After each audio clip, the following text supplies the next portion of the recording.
Méditons avec la communauté des disciples du Christ vivant en ce mercredi 30 août 2023, 21e semaine du temps ordinaire, année liturgique A. Évangile de Jésus-Christ selon Saint Matthieu au chapitre 23, versets 27 à 32.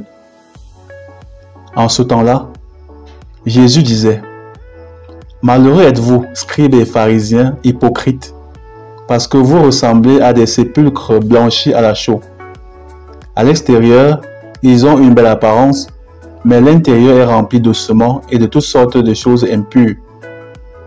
C'est ainsi que vous, à l'extérieur, pour les gens, vous avez l'apparence d'hommes justes, mais à l'intérieur, vous êtes plein d'hypocrisie et de mal. Malheureux êtes-vous, scribes et pharisiens hypocrites, parce que vous bâtissez les sépulcres des prophètes, vous décorez les tombeaux des justes et vous dites: si nous avions vécu à l'époque de nos pères, nous n'aurions pas été leurs complices pour verser le sang des prophètes. Ainsi, vous témoignez contre vous-même. Vous êtes bien les fils de ceux qui ont assassiné les prophètes. Vous donc, mettez le comble à la mesure de vos pères. Acclamons la parole de Dieu. Frères et sœurs, réjouissons-nous pour ce nouveau jour que le Seigneur nous donne de vivre et rendons-lui grâce pour toutes les merveilles dont il ne cesse de nous combler malgré notre faiblesse et nos manquements. Dans la liturgie d'aujourd'hui, le Seigneur Jésus s'insurge contre ceux-là qui paraissent pour des hommes justes, honnêtes et sincères, mais qui sont des hypocrites à l'intérieur. Le Seigneur dans l'Évangile nous dit que malheureux sont ces scribes et pharisiens qui ont des apparences belles et justes, dépourvus de toutes choses impures, mais qui sont des hommes du mal au-dedans d'eux-mêmes. Hélas, cette manière d'être, de se comporter, a envahi les cœurs de certains d'entre nous qui nous disons chrétiens. Beaucoup de chrétiens sont davantage concentrés à travailler sur l'apparence. Ils sont dans le m'as-tu vu. Ils sont engagés dans des mouvements, des CEB, pas pour se nourrir spirituellement, mais pour montrer aux uns et aux autres une façade de piété qui ne correspond pas à la vie réelle qu'ils mènent. À l'église, ils ont un certain visage et dans le monde, un autre qui est totalement contraire à celui qu'ils présentent en apparence dans la maison de Dieu. C'est un vrai malheur. Et malheureuse est cette personne, piégée dans cette double vie, car elle est très loin du chemin de la vie éternelle. Bien-aimé, le chrétien doit être un exemple, un modèle de vie, de foi en tout temps, en tout lieu, en présence ou en absence des autres, à l'extérieur comme à l'intérieur.